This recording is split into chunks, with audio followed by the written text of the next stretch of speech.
Assembly tagged as bills to help Nigeria move out of the economic recession, which we promised concurrently will be working alongside the 2017 budget and hopefully to pass then alongside with the budget. Okay. So these 4 bills are very important, and these 4 bills are part of the economic recession bills that the National Assembly actually has talked about earlier. All right. Now, as like you rightly said, we have 2 ministerial nominees that have been submitted, and so we've selected them for mentioning as part of the orders of the day. Now, we also have the Sheikh Husani Committee report, otherwise known as the ad hoc committee on mounting humanitarian crisis in the Northeast. I think this is the most controversial subject matter, which has to do with the SGF.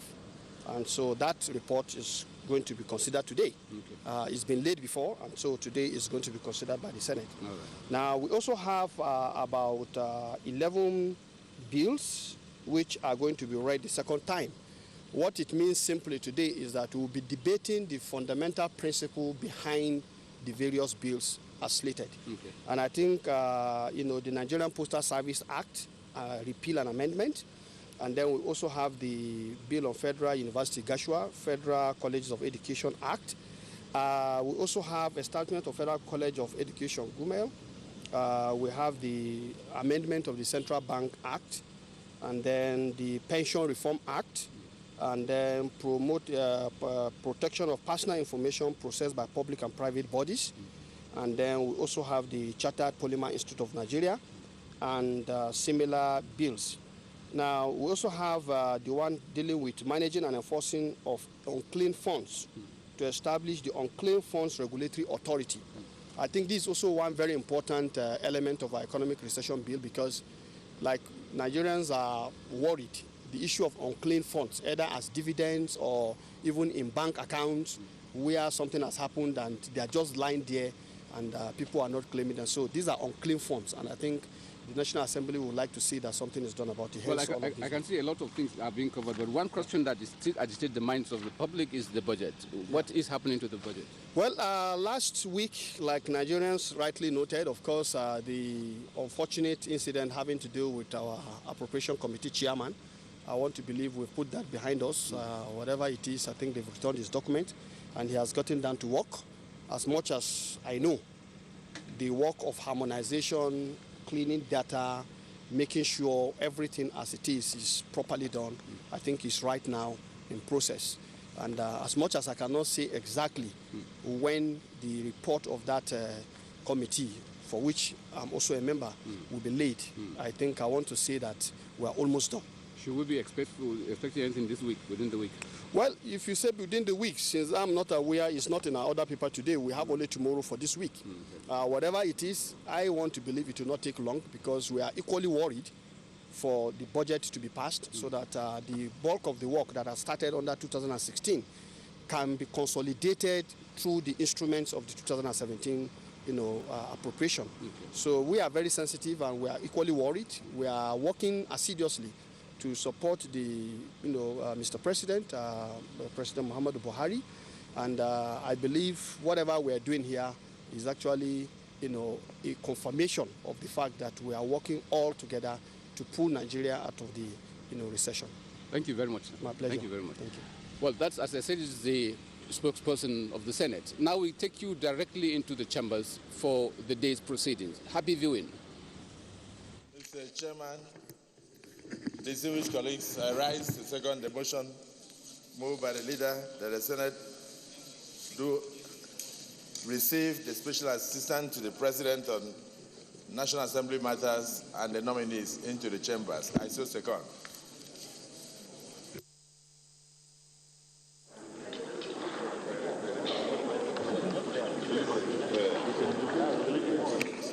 Distinguished colleagues, those in favor of the motion to admit the advisor into the chambers, say aye. Those against say nay. The ayes have it. Sergeant Arms can bring in the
Distinguished colleagues, we have before us this morning, we have two ministerial nominees. First nominee we have before us is Professor Stephen Ocheni from Kogi State. Welcome.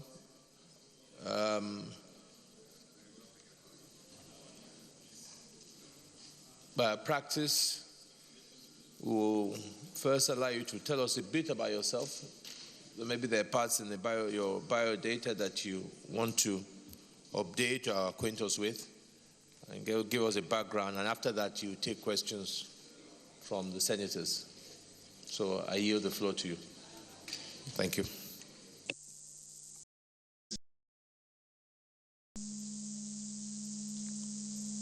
From there, I proceeded to Ida Secondary Commercial College, where I obtained my West African School certificate in 1979. From there, I proceeded to the Federal Polytechnic Ida in Kogi State, who were the third set, where I graduated with a higher national diploma in accounting in 1983. Thereafter, I went to Enugu State University of Science and Technology, where I obtained a postgraduate diploma in finance, followed by the Master of Business Administration degree in finance as well. During this time, I was a lecturer at the Federal Polytechnic, Ada. Along the line, as part of the challenges of academics, I had to improve further on my academic capabilities by going further for my doctorate degree. At this point, I was admitted in 2001 into the MSc PhD program of the University of Nigeria, Nsukka. Having served at the Federal Polytechnic Ada for a period of about 8 years, I now joined the Kogi State World Bank Assisted Essential Drugs Program. From there, I moved into the civil service as the Director in Finance and Account in the Office of the Accountant General of Kogi State. In the year 1998, I was blessed with an appointment as Permanent Secretary in the Kogi State Civil Service. I started with the State Ministry of Youth Development and then later to Government House, where I served as Permanent Secretary Government House from 1999 to 2003. Thereafter, I moved into the Federal Civil Service. I moved into the Federal Civil Service in 2003 as Deputy Director, from where I was promoted to the position of Director of Finance and Account, where I served until the year 2000. I served as Director of Finance and Account in the Federal Civil Service until 2013, when I moved back to my original career in academic in the Kogi State University in the Department of Accounting.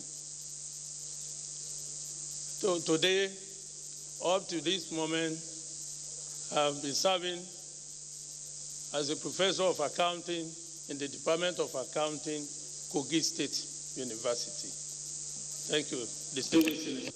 Thank you very much. We'll now take questions. I think the part that the ministerial nominee just forgot to remind our senators is that Kogi is next door to Kwara. So when you are thinking of your questions, you have that in mind. You forgot to add that part. Senator Ejoku, Kogi East. Thank you, Mr. President, my very distinguished colleagues. My name is Senator Atai Aidoko Ali. I represent Kogi East. Mr. President, first of all, I want to convey the message of my other colleagues from Kogi State, Senator Dino Milaye and Senator Ahmed Ogembe. They are unavoidably absent. They are on official trip. They want me to convey to this Senate that they are in full support of our nominee from Kogi State. Secondly, the nominee, I've known him for a while. I've known him for like 15 years. I can guarantee him, I can vouch for him, Mr. President. Thank you, sir. Is there a question? Corrected, sir. Is it bank guarantee? I have just two questions for the nominee this morning. First of all, no, I have two simple questions for him. Mr. President, I want to be protected. Okay, Mr. President, this distinguished Senate that said that I might not need to ask a question, that I should just ask him to take a bow and go. Okay, let me ask the question. Mr. President, I want to ask the nominee just these few questions. Mr. Nominee, looking at your CV, you're a professor of public sector accounting. You have served in Kogi State government. You chaired the ad hoc committee on fiscal responsibility, where part of your responsibility is to set the TSA, to establish the TSA to be operational and efficient. Now, my question is, what value are you bringing to the concept of single treasury account, TSA, as a key element of public financial management reform of the federal government, if you are given the chance? Secondly, what is the impact of the federal government budget reforms on public financial management in Nigeria? Just these simple questions. Okay. Senator Sekibo.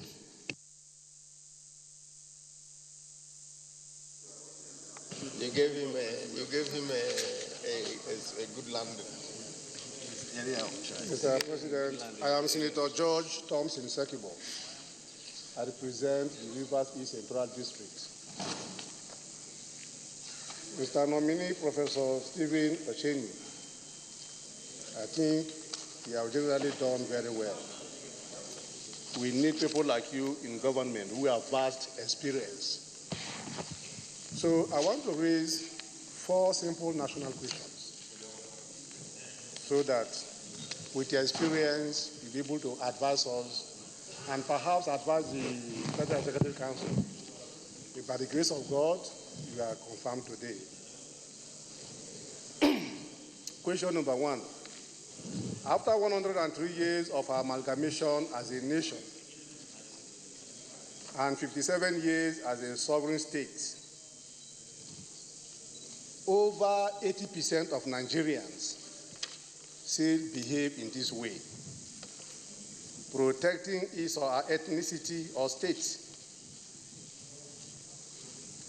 Do you think that with that attitude, Nigeria can one day become a homogeneous state?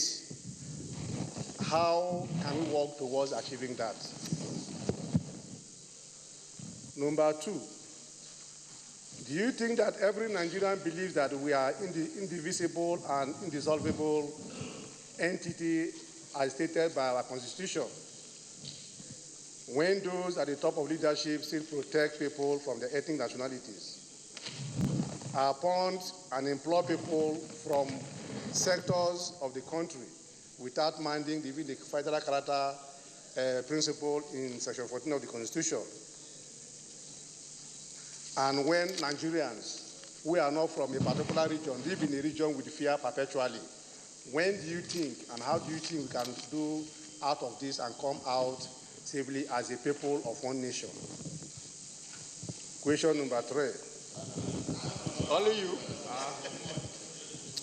With insecurity and uprising in the country, insecurity and uprising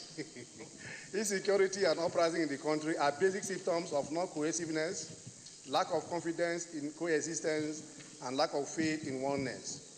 Do you think that Nigeria, in their ethnic divide, are making such broad statements of expressing their lack of faith in Nigeria, lack of confidence in our coexistence, as is demonstrated in the Boko Haram in the north, the militancy in the south-south, and the massive claim of, claim of getting a nation in the southeast, the Oduduwa People Congress in the southwest.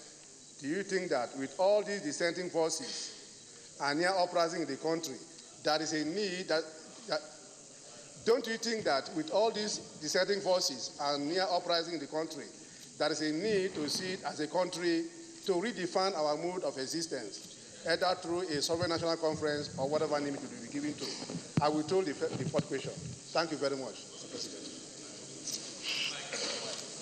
Mike. I think I'll let you take those questions. Go ahead. Okay. My distinguished senators, starting with the first question.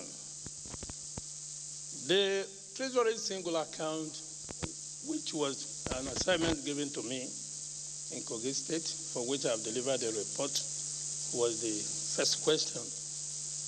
The TSA and its impact on the public financial management reform. The Treasury single account is a major instrument of the implementation of that reform. The Treasury single account is all about a government accounting system whereby government resources are pooled into one account, just as the name implies. Treasury, government resources, financial resources. Single account, one account. So government, before now, has been maintaining fragmented system of public accounting system. And this has not helped the government. Rather, it has led to series of cases of lack of transparency, corruption in the system. But government, in realization of its responsibilities in this direction, which is also in line with the provisions of the Constitution of the Federal Republic of Nigeria, has decided to implement the TSA so that all government resources are put together. There is a purpose for this. The TSA, the single account, is designed to ensure transparency, consolidation, and optimal utilization of government financial resources. With this, it has contributed a lot to our financial management. We cannot be talking of public financial management when we are not even in control, we are not even in the know of what is available as our resources. Government before now takes loan. Government has been taking loan out of its own resources. How was this happening? You have a ministry, for instance. You have 3-4 accounts, all for different projects, all for under different subheads. One subhead is empty, and there are crucial projects to be executed, probably provided for in the appropriation. And government is taking steps to go and borrow funds to execute a particular project, while the same government has sufficient funds in another account, but unknown to the same management of that ministry or MDA. But under TSA, this cannot happen. Government is in the know of its financial position at a glance at any particular point in time of the day.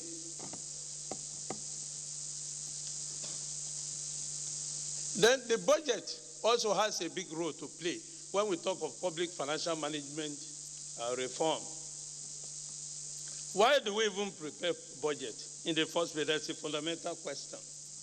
We prepare budget because we don't have enough money to finance all our projects. It's as simple as that. If I have all the money that I need to run my family for the next 1 year, I don't need to sit down to prepare any budget. I will simply say, my wife, my children, whatever you need, just tell me, I'll give you the money. But no country is up to this task. So in view of scarce resources, government must ensure efficient allocation of available limited resources to projects that are of priority to government.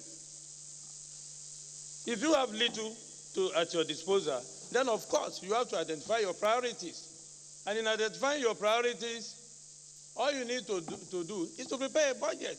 And what are the framework for this budget? The first major framework for budget preparation is authorization. And what is the bedrock of this stage, which is the foundation of all budget? You have to know your revenue base. And this revenue base is established with the medium-term revenue expenditure revenue framework. So the Budget Office of the Federation has the responsibility under the Fiscal Responsibility Act to determine the revenue base of the government before you can talk of your expenditures. And the expenditures are embedded in a document known as the Medium-Term Expenditure Framework. So the Medium-Term Expenditure Framework, you cannot talk of expenditure without first of all identifying what is available at the disposal of the same government. So having established the revenue base of government, the government now takes the next step to determine out of what is available, how much can we inject into social projects. And that is where the decision in the medium-term expenditure framework comes in. And that is why we move to the next stage of the medium-term strategy, expenditure strategy. We have to determine what are the strategies of government in the various sectors. What are your priority projects? When we know your priority project, then we can allocate the limited resources. Having done this, then we can now come with our projected income and expenditure. And that is what budget is all about. And then having done this, then we'll be able to think of MDA ceiling, expenditure ceiling for expenditure ceiling for MDAs, and that is what we call budget envelope. Because having identified your revenue, you now know what you can spend. Then you can now allocate or sub-allocate what is available to different MDAs. So different MDAs will now be able to say, okay, fine, this is what is available to us this year. Then we'll also sit down and develop our own priorities in line with the 3 years financial plan. So that is the contribution of the TSA and the budget to the overall public financial management reform. Then going to the next question.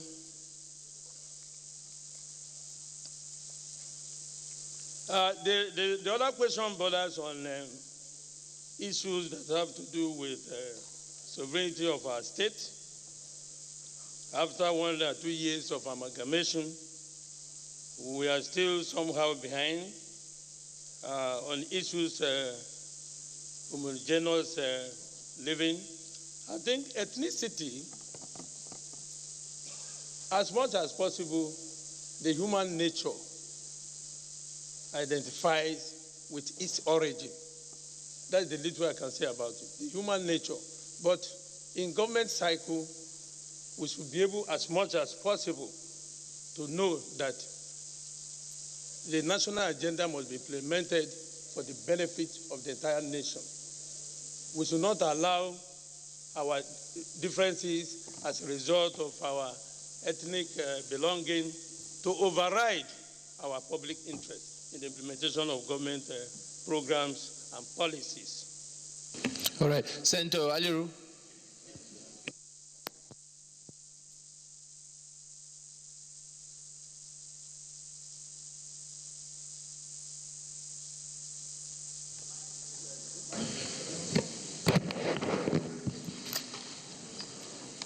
My name is Mohammed Adamu Aliru. I represent Kebbi Central. Mr. Nominee, having gone through your CV, I have seen that you have crossed virtually the civil service, the academia, and even the federal civil service. You are, by your academic profession, an academic expert or a financial expert. Nigeria is technically in economic recession.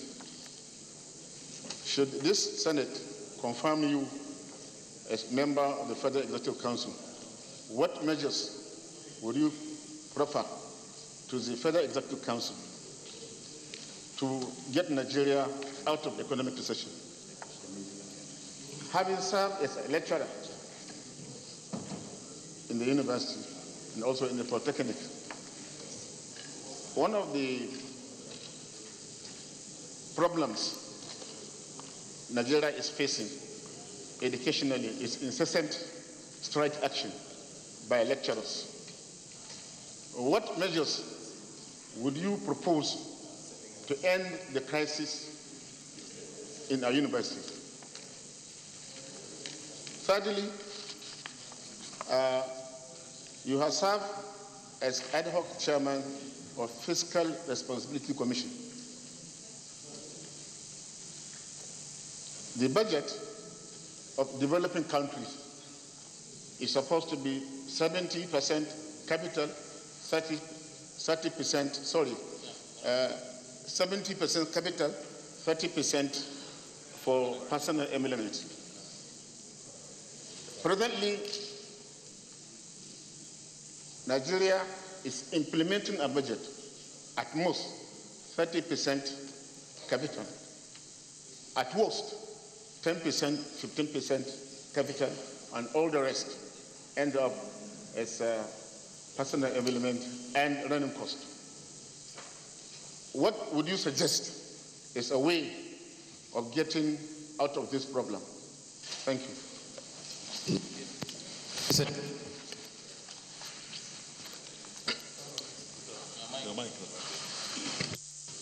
Thank you, Mr. President, distinguished colleagues.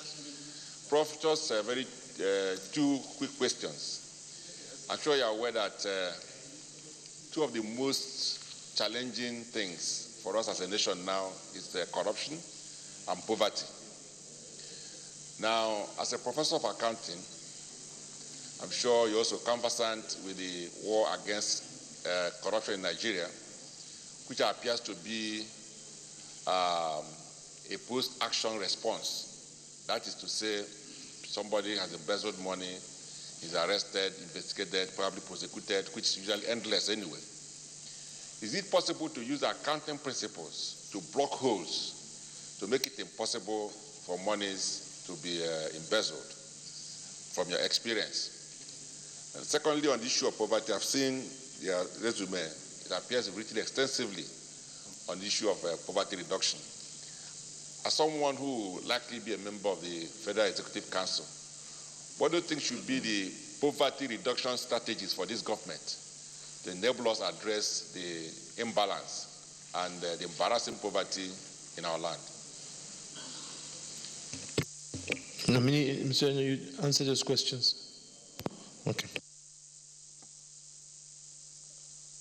Distinguished senators of the Federal Republic of Nigeria, the first question borders on my contribution or what area I can contribute positively to the measures to reduce or eradicate the current recession in the Federation. Now, if I'm given the opportunity, I will say that I would rather work towards the implementation, towards the successful. My recommendation would be what we can do to implement the recently launched program of President Muhammadu Buhari, designed to fight this current recession. And that program is known as Economic Recovery and Growth Plan. Because having gone through the mandate of this Economic Recovery Plan, the objectives are sufficient enough to restore the country back to financial viability, at least to some extent, to reduce the suffering of Nigerians under the current economic recession. This plan that was launched recently emphasizes on the need to boost local revenue generation, and that has been lacking all along. Not totally, but emphasis has never been on internal revenue generation. If the internal revenue generation is emphasized and efforts are made towards improving on our internal revenue generation, then of course we'll be able to sustain and even implement our budget. Why are we not implementing sometimes our budget up to 70 or 80 or 90%? It's because of the decline. Because of the decline in the revenue projection of the Federation. And that's mostly because of over-reliance on oil revenue. But in this recently launched plan, government is now emphasizing on the need to diversify towards boosting internal revenue generation. And another major aspect or component of this growth plan is the need for us to also improve our capacity to produce more of the oil, which we have relied on. By rehabilitating our local refineries. When this is done, of course, definitely we have increased our export capacity. And then, of course, that will lead to enhanced foreign exchange earnings. Then we'll be able to take care, in fact, the economy will pick up from there immediately. Then, of course, we have our small and medium-scale industries in order to boost local production. When we do this and we're able to improve on the overall GDP of the country, then I think our problem is getting solved gradually. Because if we can improve on the total production of goods and services within the country for a particular period, we can do this. We can even do this assessment quarterly or annually. Then, of course, we'll be able to attain a level of self-sustainability as a nation. Then, on the issue of strike action by lecturers, I think the situation calls for a kind of understanding by both parties. The lecturers as well, on their part, are part of the economic situation we have today. What I mean is the lecturers will try as much as possible to understand that we have some decline, particularly in our oil revenue. And that ultimately affects the implementation of the budget. I think the major area of complaint of the lecturers is on maybe some are saying non-payment of salaries. We are of a state university, but the issues that are being stressed mostly brothers of federal universities. And if salaries are not paid as at when due, or other welfare programs are not executed, are not paid, and perhaps provided in the budget, the next question is the budget being realized as proposed? All comes down to the issue of being able to realize enough revenue to be able to actualize the proposals in our budget. Senator Abdullah, I think you want to ask a question.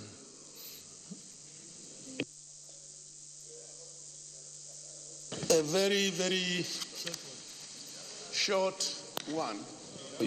That yes.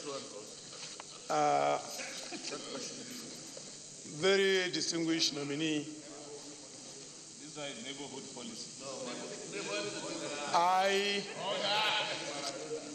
I represent the people of Nasarawa West Senatorial District, probably the closest neighbor to the constituency the nominee comes from. If you permit, you can say neighbor to neighbor, you'll be right, and you'll be wise doing so. I have a very simple question.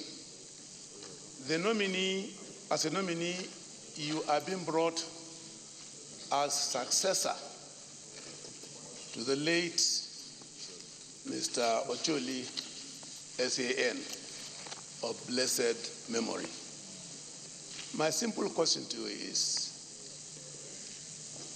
How was the news of his demise as a potential public officer, or the one that you have been anyway, and now you are going to be asked to operate at a higher level?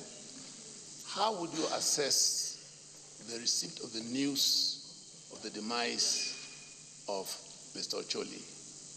And what virtues have you seen in him or known about him that you will, by the grace of God, emulate and take that spirit to the National Executive Council and add value in whichever portfolio you are asked to serve? Good. This is an enable question. No, maybe we can take the questions from the Deputy Senate President on corruption and poverty reduction, and then the question from Senator Abladam. Okay. Yeah, the question on poverty and corruption was preceded by over allocation of government resources to recurrent expenditure instead of capital expenditure.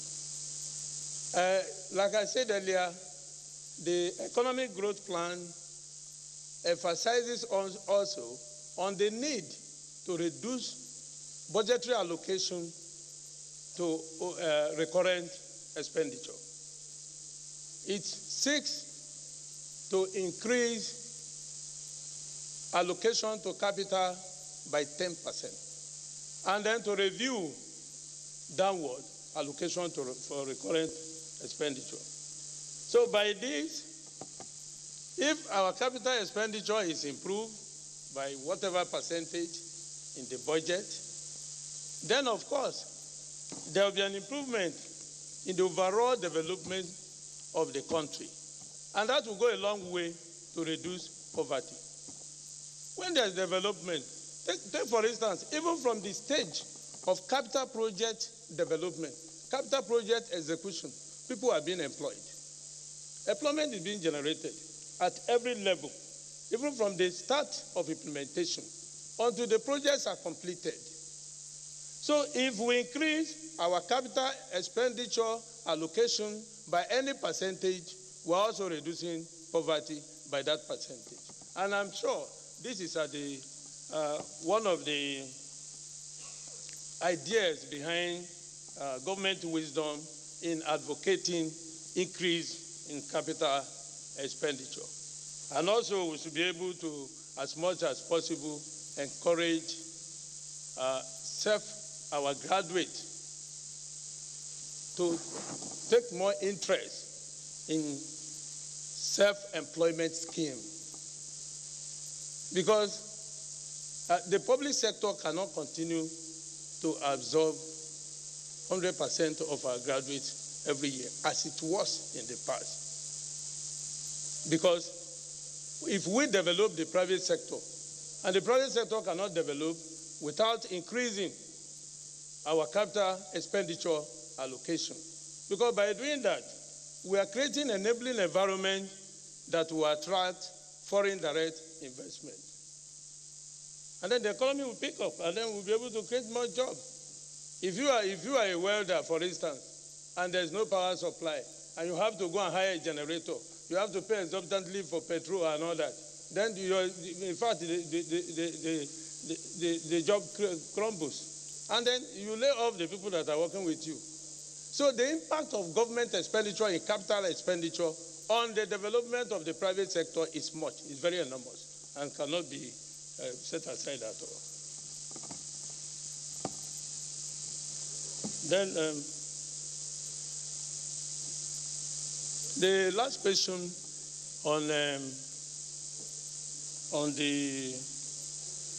from our distinguished senator, Nasarawa West Senatorial District, Senator Abdullahi, is all about the unfortunate demise of our brother, and how we can, my view, well, our late brother was a man of impeccable character, a man of a distinguished profession. But I want to assure you that in Kogi State, all the supporters, all the group. In fact, we don't have differences in that direction. We shall work towards attaining the goal of the government, carrying everybody from every perspective along. That is my little view. Distinguished colleagues, the civil colleagues, let us,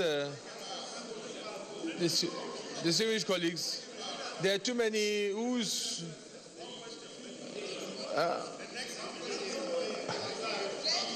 Gender. Senator Tinubu, gender. Let's be gender sensitive. Senator Tinubu, gender. You're not. Let's be gender sensitive.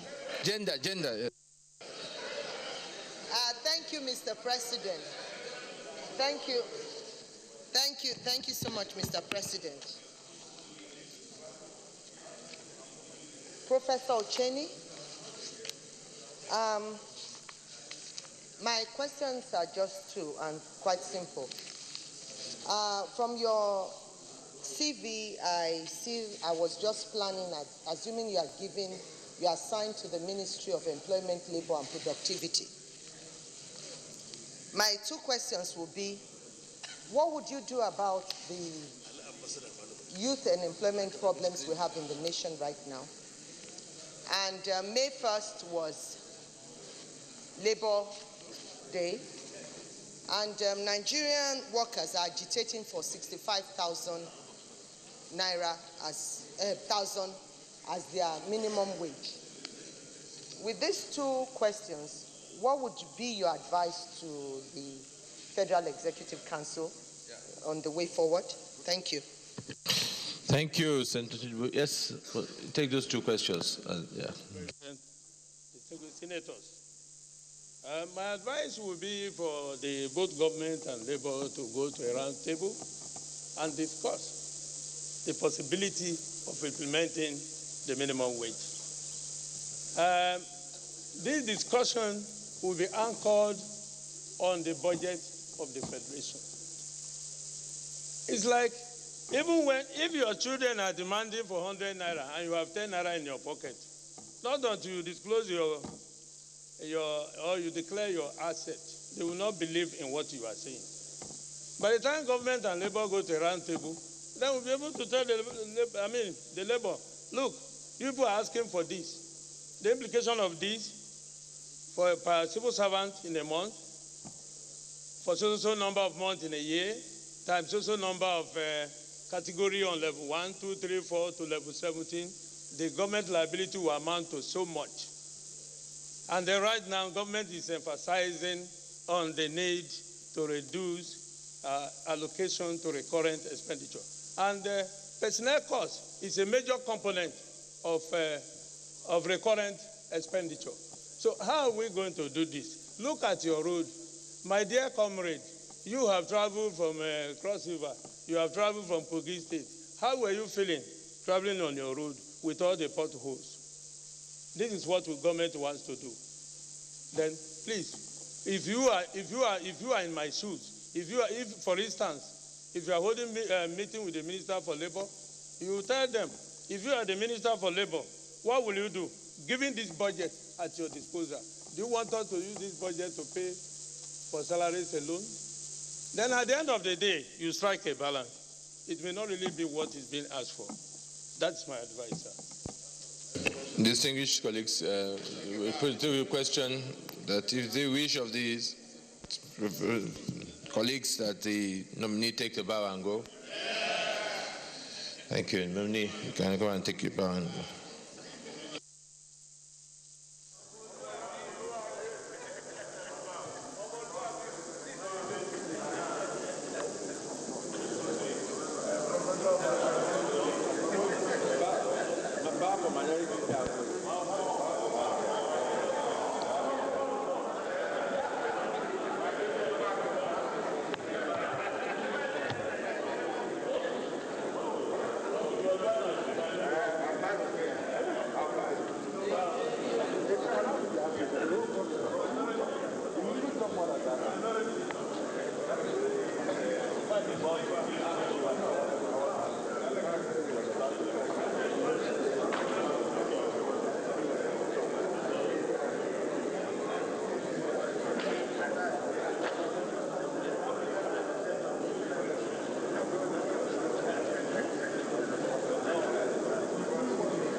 Jerry, can you hear me now?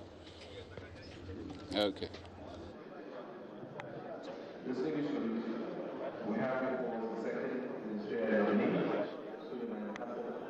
You are welcome. Congratulations for your nomination. You are before the Senate. We'll allow you to first spend a few minutes telling us about yourself, any part of your biodata that you want to make emphasis on, and then after that you take questions from the senators. Over to you. The Senate President, the Deputy President of Senate, principal officers of the Senate, distinguished members, ladies and gentlemen, my name is Suleiman Hassan Zarma. I was born in Bauchi on the 15th February 1958. I started primary school in St. Michael's Primary School, Bosomina, completed in Elia Angwarimi Primary School, Kaduna. I went to Government Secondary School, Zaria, between 1972 and 1974. It is now Al-Huda Huda College. I then proceeded to Kaduna Polytechnic, took a certificate in land surveying, worked briefly with Pan-African Surveys Limited in Kaduna, a survey consultancy firm. I then returned to Kaduna Polytechnic to do an advanced certificate. Again proceeded to Survey School Oyo to do an advanced certificate, returned to the Kaduna Polytechnic to take a higher national diploma. Again returned to Kaduna Polytechnic in 1991 to do the professional diploma. And I then went back to service with the Bauchi State Government and have been in the employment of Bauchi State Government until the creation of Gombe State, when we were deployed to our states of origin.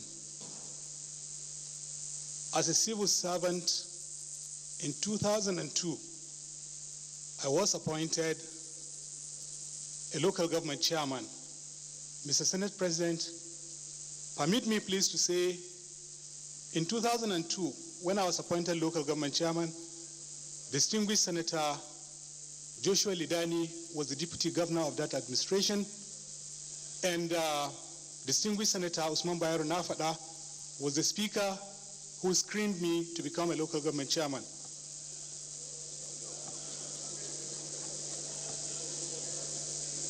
I retired from the civil service in 2003 and started a professional practice in the name of Suleiman Hassan and Associates. It is a survey consultancy, and along the line, I was doing a bit of politics in the ANPP. I was a staunch member of the Buhari organization. I was also the chairman of the CPC in Gombe.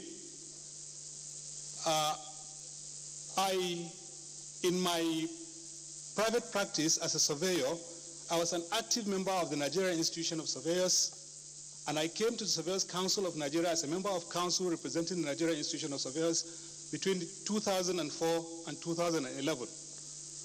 While being a member of council, I was an examiner for the Surveyors Council of Nigeria.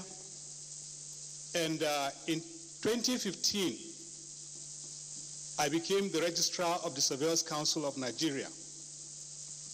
A few months ago, the President of the Federal Republic of Nigeria, in his wisdom, nominated me as an ambassador.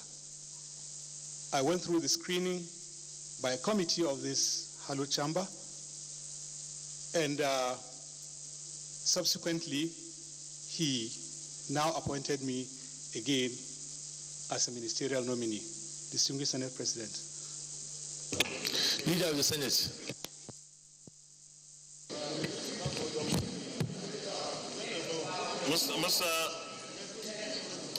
Mr. President, very distinguished colleagues, I'm happy that our colleagues are already saying he should take a bow, because our committee screened him before. I concur with that 100%. But, Mr. President, just for us to be able to gain something, and indeed Nigerians, to gain from this man's very vast experience, I want to ask him one simple question. I happen to be a trained surveyor myself, and from land surveying, I moved on to remote sensing and GIS, in which I have masters and PhD. The National Population Commission could be conducting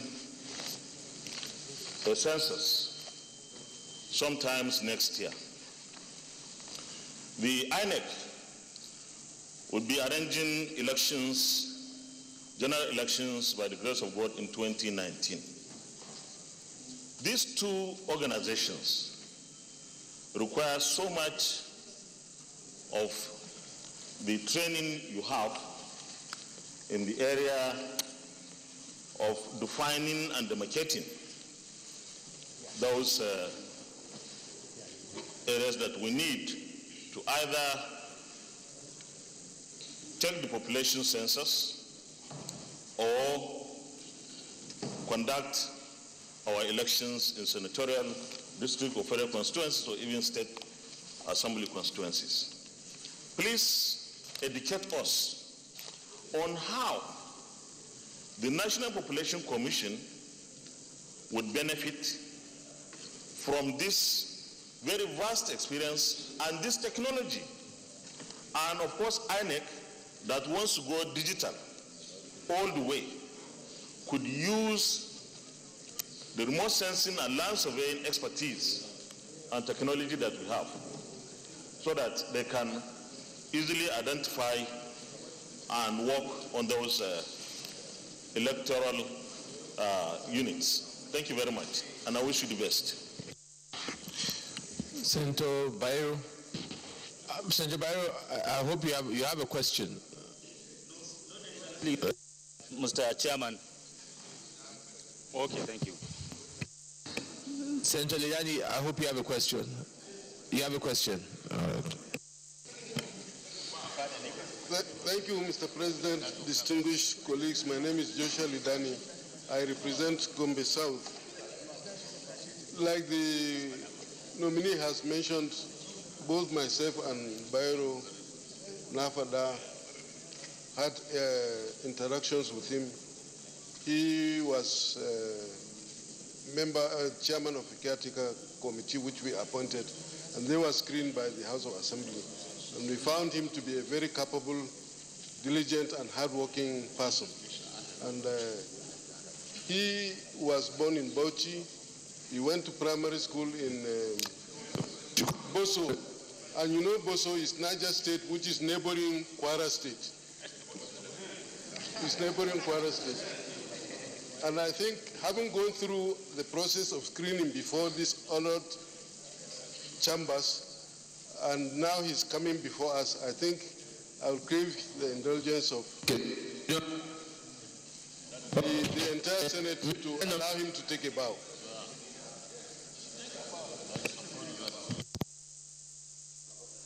Now,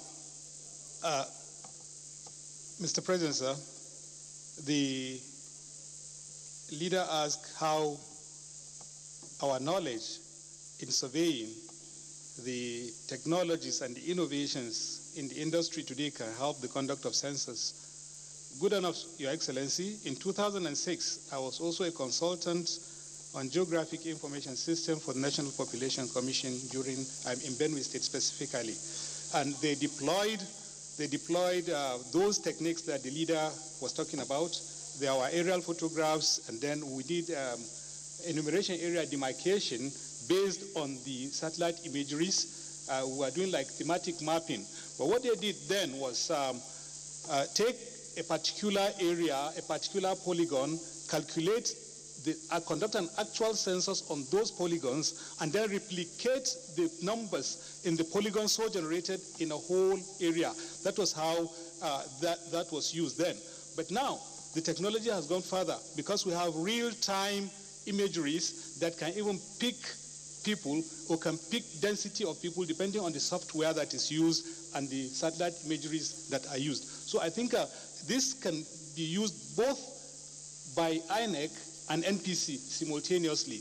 Now, sir, this brings to the question of cutting costs in governance, because one item used by the National Population Commission can also be used by INEC for their own purposes. Distinguished colleagues, I think we've all said he has been here screened by the committee, but I think so that we can allow our minority leader to put his question, so we show that these nominees from the ruling party are nominees that are competent to take questions. So we'll take the question, and after that, I think we'll take one. Leader, the floor is yours. Well, Mr. Chairman, my distinguished colleagues, thank you for this belated opportunity to ask questions and contribute my quota towards the nomination screening. I'm sure the leader of the Senate is listening to what I'm saying. I believe strongly that one of the reasons why we do this public screening is because we want to tap from the brains and the experiences of the nominees for the benefit of the public. When we do it at committee stages, the public is not aware. But when we bring you up here, Nigerians will be listening to you, and then a lot of expectations will come from there, and then from there you will educate them on what you are bringing to the table in order to improve the lot of this country and also contribute your quota towards nation building. So I wouldn't ask many questions because the preponderance of opinion is that you actually are well versed and you are quite experienced. But I would just want to note from your own area of competence, and that is the aspect of survey. Today we have a lot of boundary crises across the length and breadth of the country. As a result of state creation and local government creation, there is hardly any state of the federation, there is hardly anywhere that you do not have community conflicts. Even from my state, we have problems. We don't have a boundary right now between Cross River State and Akwa Ibom. And people are dying almost on a monthly basis. You have sporadic and intermittent crises across the entire nation. To avoid loss of lives, there will be need for the federal government to take a decisive action of actually plunging into ensuring demarcation of all these boundaries in order to help to stop people dying. Sometimes people come from abroad and they run into this crisis and they lose their lives without even knowing why they are dying. So judging from your experience as a surveyor of repute and having what would you bring to the table to assist the federal government to bring these issues to an end and ensure peace, which will also add to the development of the country? And finally, sir, the other aspect of ensuring that we bring more capital projects on the table for Nigerians. Not one minister can do it, so they will have to do it collectively. But one of the things I would want to suggest when you get in there is that there is no way we can deny pension and salaries to federal workers and ex-workers if we continue to go with the bloated size of the federal government. We have over 486 parastatals with directors general and all that. And by the time you go into recurrent expenses of all these parastatals, at the end of the day, the federal government will be left with 19 or 20% of its yearly revenue for capital projects. If we do not unbundle the weight on the federal government, there is no way we can talk of juggling and then increasing money for capital expense. So I would like to ask, if you were in a position to support, will you support the idea of unbundling the weight on the federal government, particularly such places like the UBE, where the federal government does not have a single primary school, but we have to centralize control of primary schools across the nation? I believe that such parastatals are no longer moribunds and should not be encouraged, because they are also part of what adds to the weight on the federal government that results in lack of capital projects across the nation. You cannot put something on nothing and expect it to stand. I congratulate you in advance. Thank you, sir. Mr. Nominee, you can take those two. Just one question. Yeah. Your Excellency, sir, the minority leader, sir, the issues of boundaries everywhere in the world, sir, it is an issue that will keep going and coming back, because the definition, every entity is defined by coordinates. Every boundary is defined by coordinates. But the interpretation of the coordinate, depending on which side of the divide you are, will determine how you want to shift it. That is to say, it's like someone's standing on the side of oil and another one standing on the side of 710. If it stands me to benefit by more land because it is an indices of annual revenue, if there is an oil well along the boundary and I want it at all costs into my own area, I will define that coordinate to favor me. So it is so much to say an elitist problem, because you always find the local community living harmoniously before we come in with our equipment to say we are going to demarcate the boundary. And again, more people than are required come into the boundary interpretation. The person that is supposed to interpret the boundary is actually the surveyor, but so many other people are being drafted into the system. Some people are historians, they want to tell the history of that land. Some people are geographers, they want to define what it is. But the coordinates are there. There is no entity that is created in this day Nigeria that is not delineated by a coordinate, no matter how wrongly done. Because I do remember in some of the gazettes, when you are looking at them, it will tell you that it is 2-hour horse ride south-south. So that is now dependent on the interpretation of which surveyor. And in all our gazettes, these are the kind of interpretations that we have. So we'll continue having problem until we agree to define the boundaries empirically using the current geospatial data that we generate. Distinguished colleagues, is it the wish of the colleagues that the nominee takes a bow and go? Yes. Okay.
Nigerian books.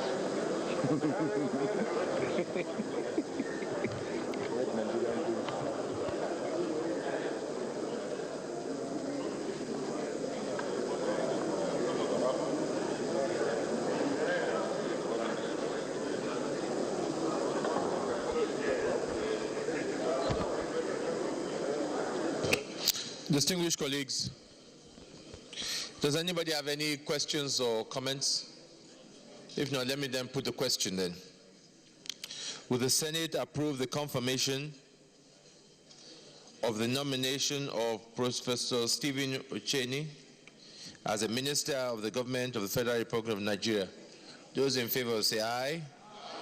Those against say nay. The ayes have it. Will the Senate approve the nomination of Suleiman Hassan as a Minister of the Government of the Federal Republic of Nigeria? Those in favor say aye. Those against say nay. The ayes have it. Leader of the Senate.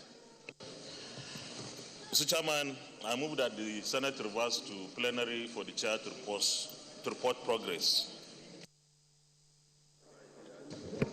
Mr. Chairman, distinguished colleagues, I rise to second the motion that the chair refers to plenary to report progress. I so second. Distinguished colleagues, those in favor that we revert back to plenary to report progress say aye. Those against say nay. The ayes have it.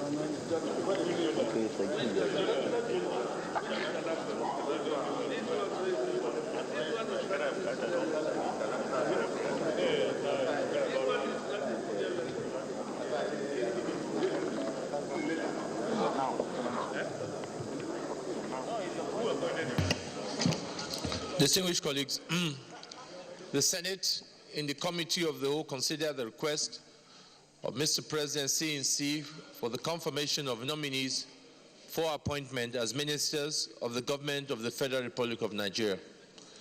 The nominees answered questions from distinguished senators on a number of topical issues. Thereafter, the committee approved the nomination of 1.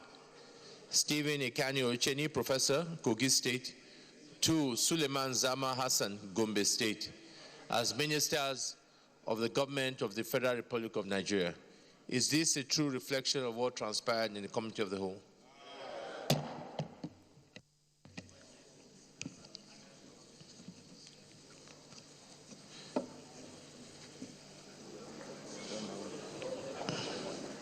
I now put the question. Distinguished colleagues, will the Senate confirm the nomination of Mr. Professor Stephen Ikani Ocheni as a Minister of the Government of the Federal Republic of Nigeria? Those in favor say aye. Those against say nay. The ayes have it. The nomination of Professor Stephen Ikani Ocheni is hereby confirmed as a Minister of the Federal Republic of Nigeria. Will the Senate confirm the nomination of Suleiman Zama Hassan as a Minister of the Government of the Federal Republic of Nigeria? Those in favor say aye. Those against say nay. The ayes have it. Suleiman Zama Hassan is hereby confirmed as a Minister of the Federal Republic of Nigeria.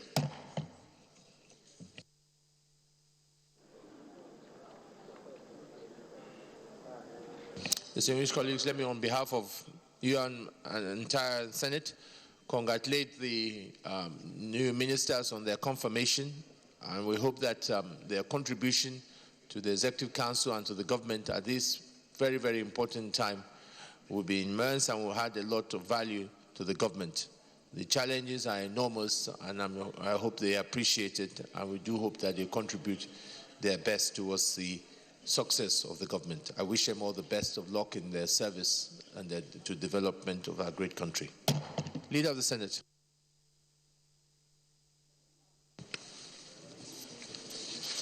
Mr. President, Very distinguished colleagues, the second order of the day is the consideration of the report of the ad hoc committee on the mounting humanitarian crisis in the Northeast.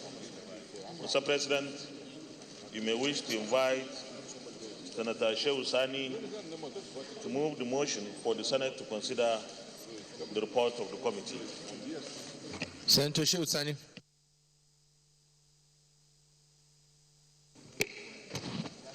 Mr. President, I stand as Comrade Senator Shehu Sani to move the motion that the Senate do consider the report on the Committee on the Mounting Humanitarian Crisis in the northeastern part of the Federal Republic of Nigeria. I so move.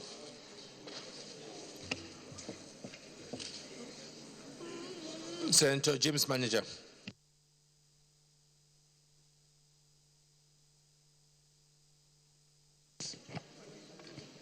My respected colleagues, James Manager, Delta South. I second the motion moved by Senator Sani to enable him present his report. Thank you, Mr. President. Distinguished colleagues, those in favor that the Senate do consider the report of the ad hoc committee on mounting humanitarian crisis in respect of a motion on the mounting humanitarian crisis in the Northeast. Those in favor say aye. Those against say nay. The ayes have it. Senator Shehu Sani, please go ahead and present the report.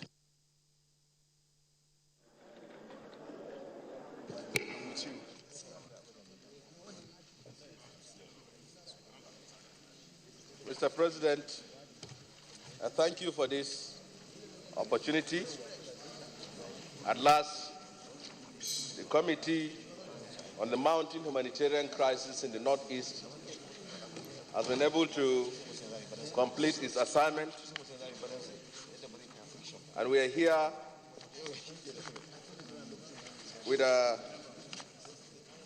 45-page report, of which is humanly impossible to read all the reports from the first page to the last.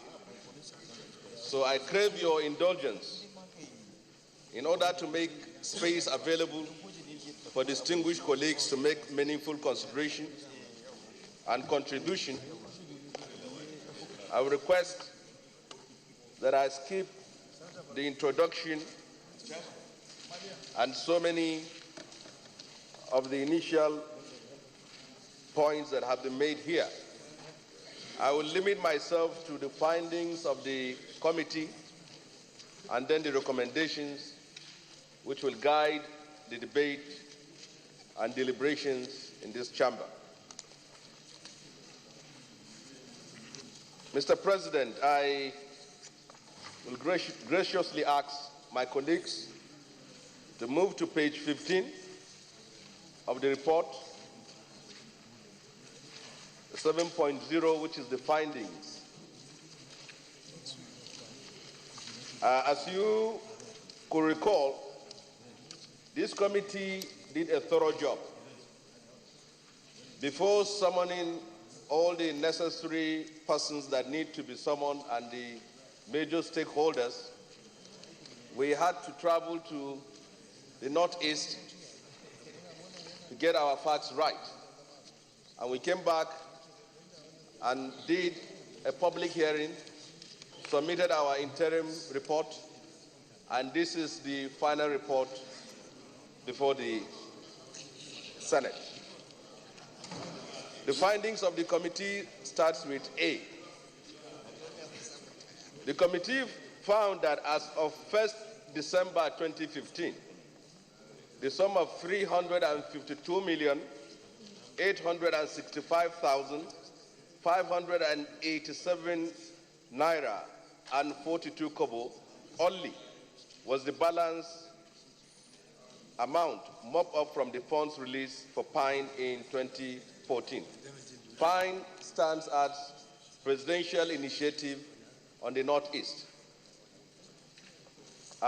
B, between 16 November 2015 to July 18, 2016, the sum of 8 billion naira was further released to Pine, bringing the total release to 8,352,865,587 naira and 42 kobo only.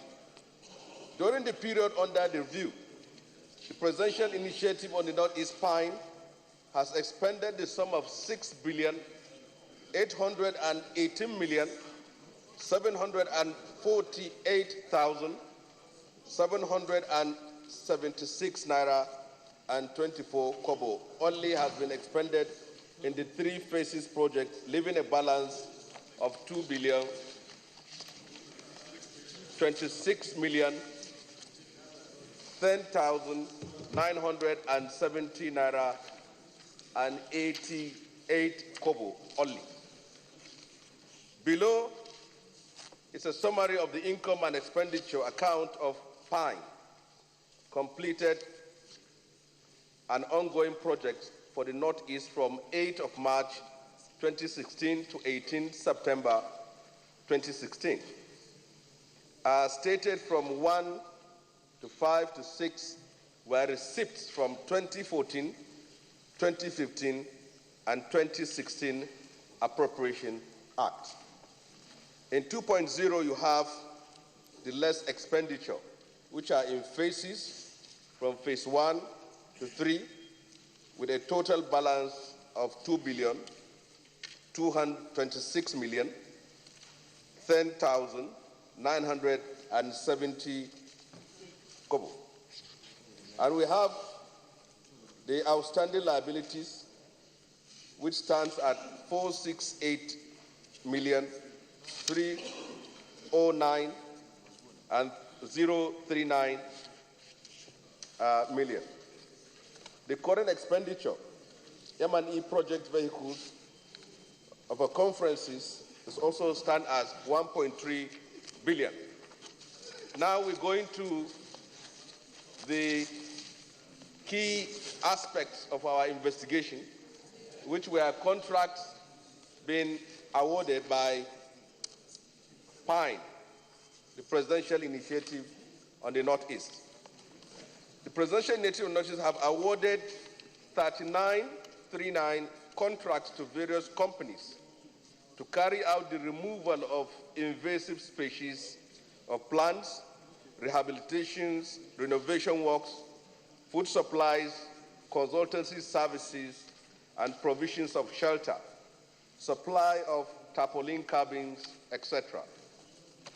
However, the committee discovered that all contracts from the Pine were awarded under the principle of emergency procurement as stipulated in section 43(1) and 2, but with absolute disregard for subsection 3 and 4 of the same section 43 of the Public Procurement Act 2007, which clearly states that all procurements made under emergencies shall be handled with explanation, but along principles of accountability, due consideration being given to the gravity of each emergency.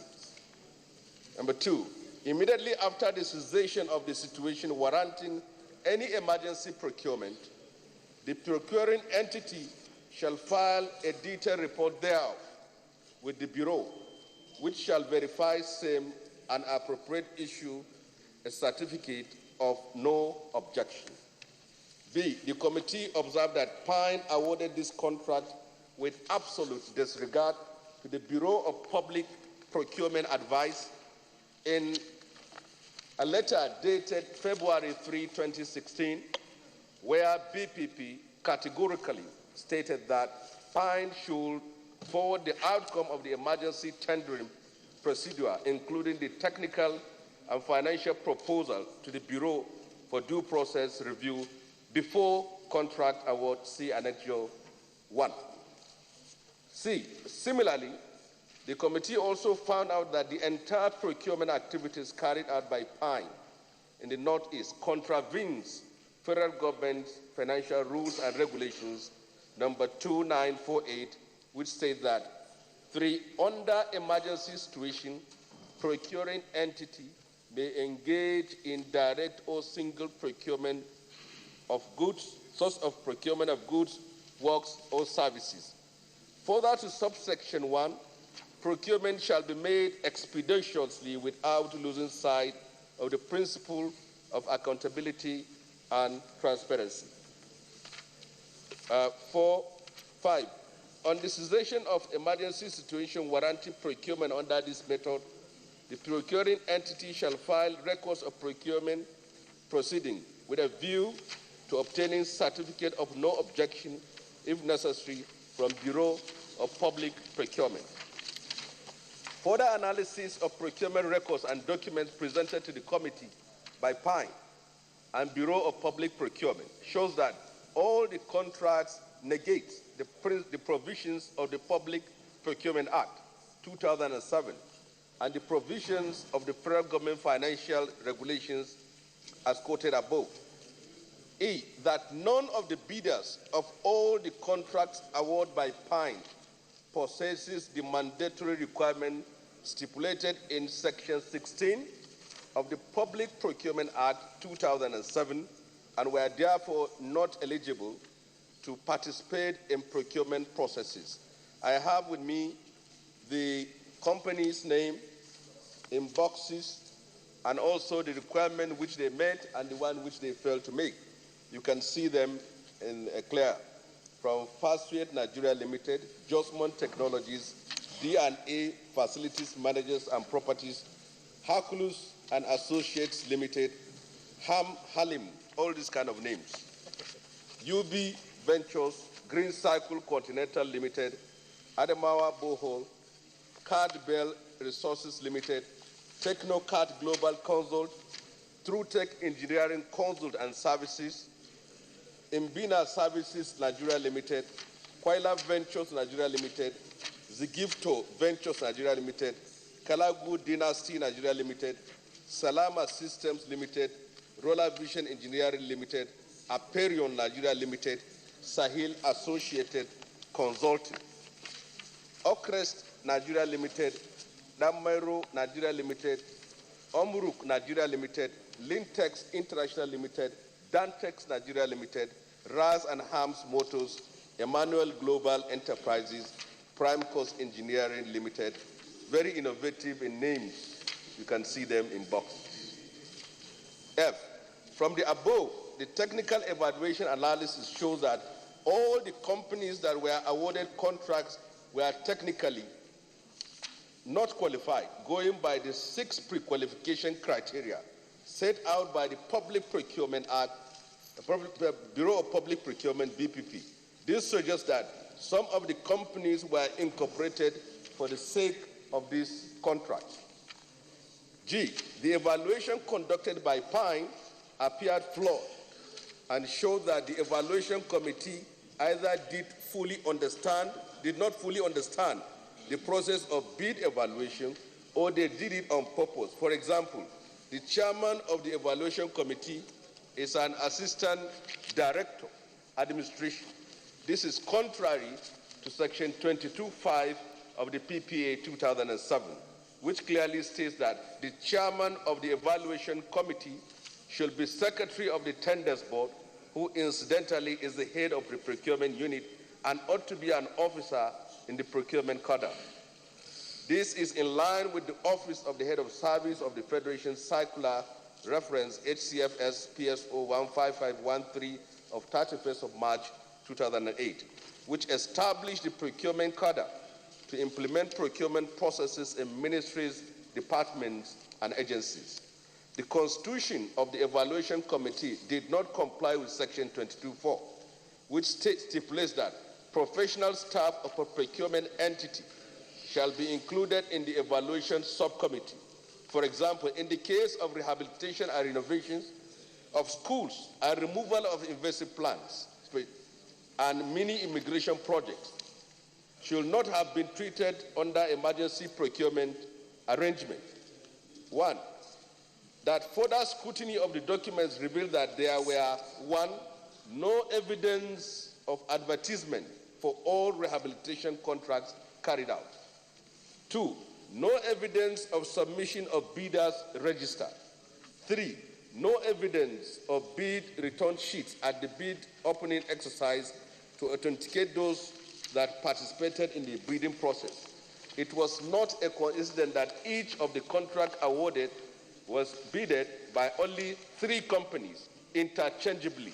See Annex 2. 4, contracts awarded by Pine were split to favor companies owned by cronies and friends by awarding them more than 1 contract. A forensic analysis of the statement of accounts of most of these companies shows various transfer of funds among them, which you have it them below, and I don't need to read all of them. You have them. If I should read them, all of you will. And now we go to page 27. 27. The committee further found out that all the bills of quantities for rehabilitation works presented to the committee by Pine were all blank, thereby making it difficult to ascertain the true cost of the projects. Other anomalies include 1, that only 8 award letters were cited out of the 39 contracts approved by the Ministerial Tenders Board under the Presidential Initiative for Northeast Pine. 2, it was observed that the attendance sheet for Pine Procurement Planning Committee meeting of Friday, 12 February 2016 was attended by 5 officers. 3 of them signed on the day of the meeting, which is 12/2/2016, while the remaining 2 officers signed the sheets 5 days after, which is 17/2/2016. There were inconsistencies in the dates on the attendance sheet for bidders. Then you have the next one. The appointment of consultants for the rehabilitation of schools and the removal of invasive plants species along river channels in Yobe State under the Presidential Initiative for Northeast were shrouded with fraud, as there was no record of process of how the consultants were engaged.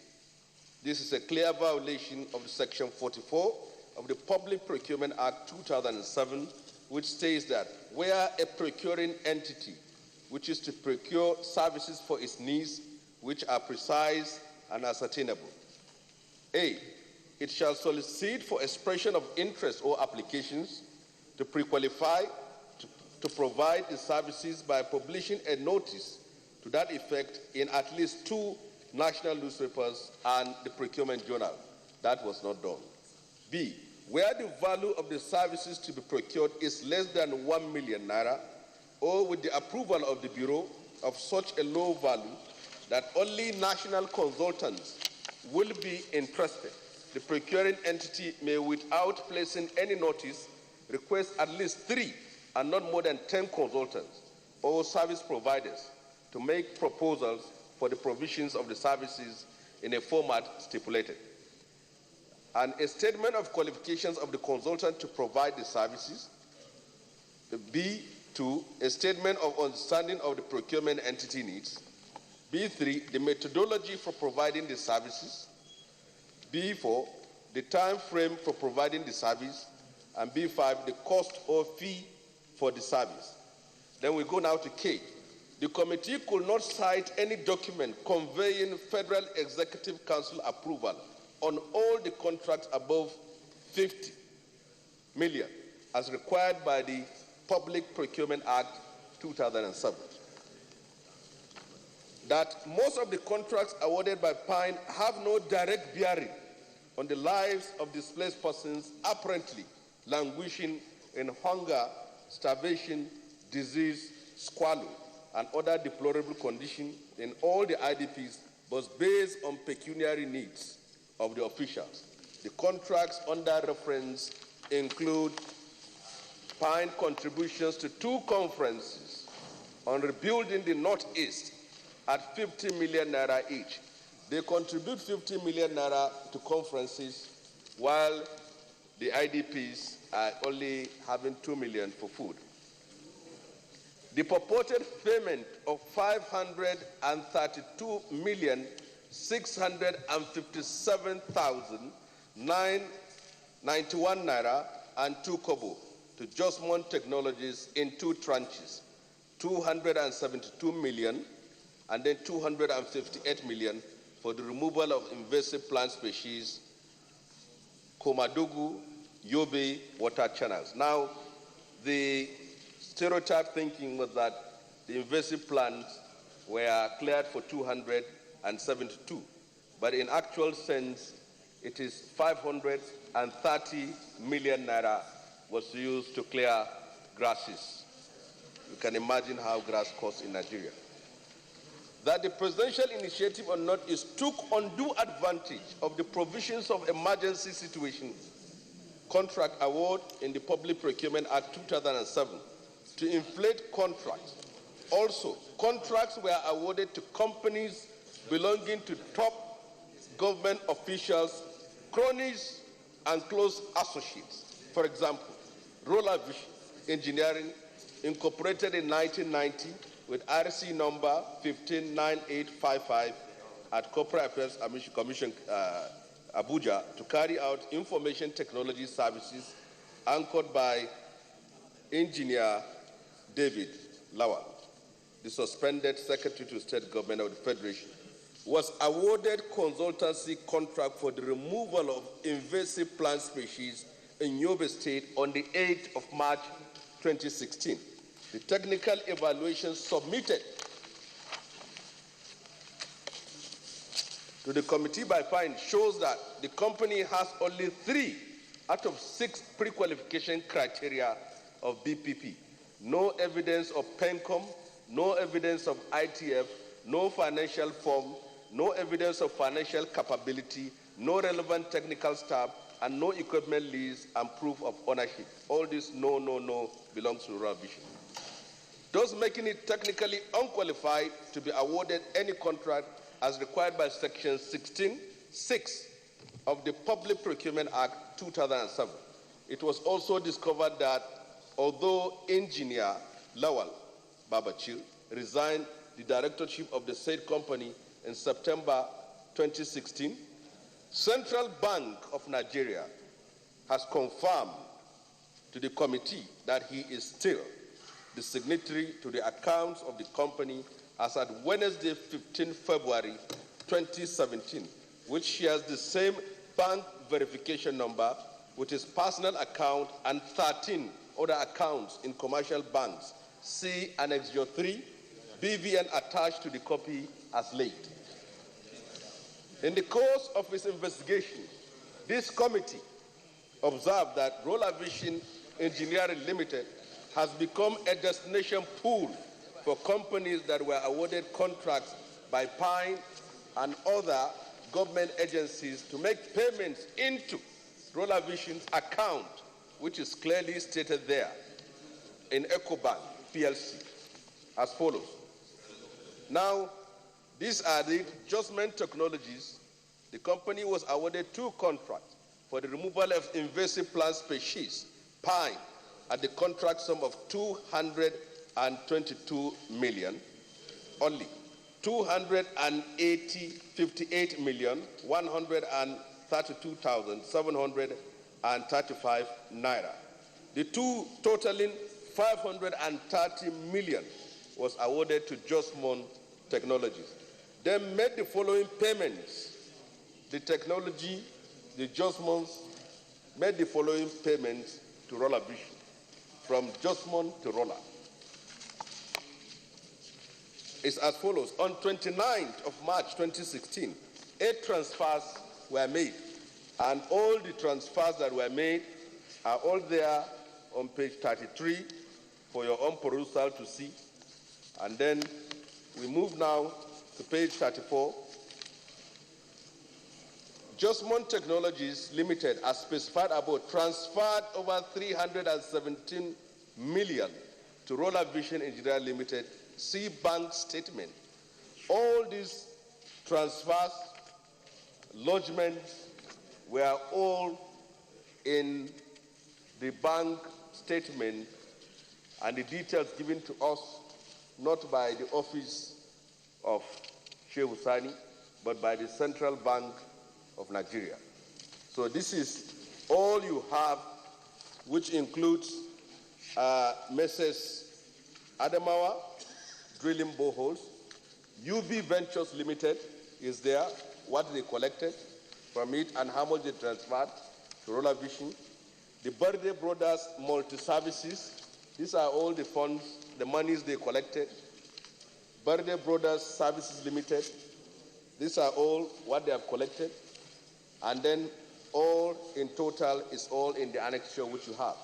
If you can move to page 37, we move to page, let's move to page 37. 37, diversion of greens. The committee discovered from both the EFCC and the Food and Strategic Reserve Department under the Federal Ministry of Agriculture and Rural Development that Mr. President approved the release of 10,000 metric tons, which is 333 trucks of maize to the IDPs in the northeastern states of Borno, Yobe, Gombe, Adamawa, Taraba, and Bauchi State.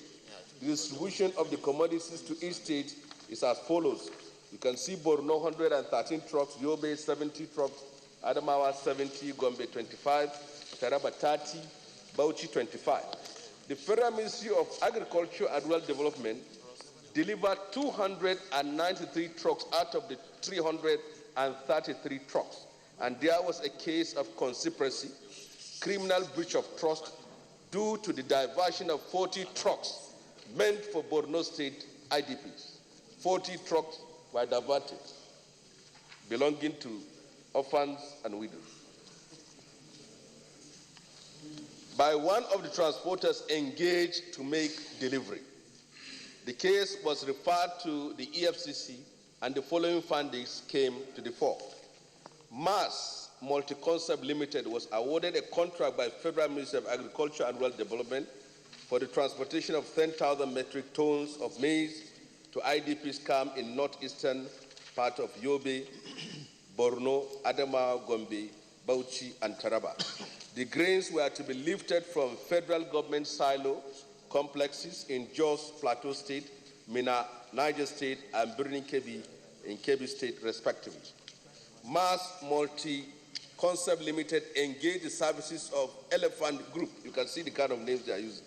Elephant Group's Ideas Nigeria Limited, with Alhaji Adamu Bombay as managing director, for the transportation of 10,000 metric tons of trucks of maize to IDPs camp in the northeastern part of Nigeria. Number 4, a total of 249 trucks of maize were released to Alhaji Adamu Ado Bombay of Elephant. He's an elephant. Group Ideas Nigeria Limited from the federal silos in Jos, Mina, and Birnin Kebbi.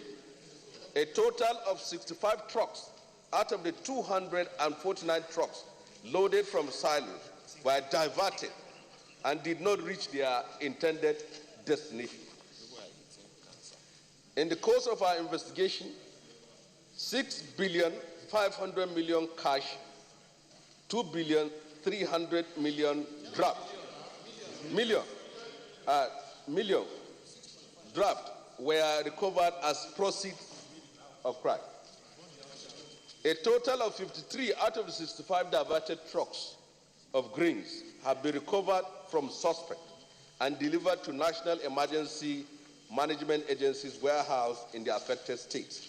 However, on 12th of January 2017, the Federal Ministry of Agriculture and Rural Development confirmed that with the intervention of EFCC, all the 40 trucks have been recovered and delivered. See annexure. Now we're going to the final phase, which is recommendation. From the findings of the investigation, the committee hereby recommends as follows. 1,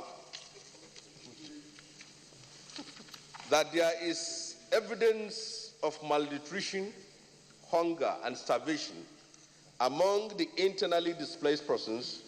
The federal government and states in the Northeast should, as a matter of urgency, see that food items, shelter, and other essentials are adequately and promptly provided to the IDPs in order to address the prevailing malnutrition observed among them. 2, that the issue of many out-of-school children in the IDPs as a result of poor educational facilities necessitates that concerted effort should be made by both the federal and state governments of the Northeast to provide a conducive learning atmosphere for the children of the IDPs. 3, that the complete absence of personnel of Federal Ministry of Health in the IDP camps leaves much to be desired. Hence, the ministry should be compelled to immediately deploy its personnel in the IDP camps to support the efforts of the International Humanitarian Crisis Managers and the Nigerian Air Force medical team in providing the necessary medical assistance so as to avert possible outbreak of communicable diseases like cholera, measles. Well, that's Senator Sheikh Hussaini, Chairman Ad Hoc Committee, Senate Ad Hoc Committee on the Mountain Humanitarian Crisis, presenting the report of his committee. Earlier on, as you have seen, the Senate actually confirmed the nomination of 2 ministerial nominees. The nominees were Professor Stephen Ikani Ocheni, who actually was asked a series of questions ranging from, if you like, indivisibility of Nigeria, the panacea for economic recession, poverty reduction strategies, and so on and so forth. And so impressed was the Senate that they, of course, had no other option but to pass. Nominate, but the nomination. The other nominee was Suleiman Zarma Hassan, had fewer questions. The reason was because he was also a nominee nominated by the president as an ambassador on the ambassadorial list, and because of that, he had been screened at the Senate committee level. So the Senate thought that, this time around, he should be given a lesser questions to answer, and then he was asked to take a bow. Now, this is how far we can go on this edition from the National Assembly Senate. We'll see you, God willing, next week. On behalf of the entire crew of this production, this is Wazir Zayan saying bye-bye.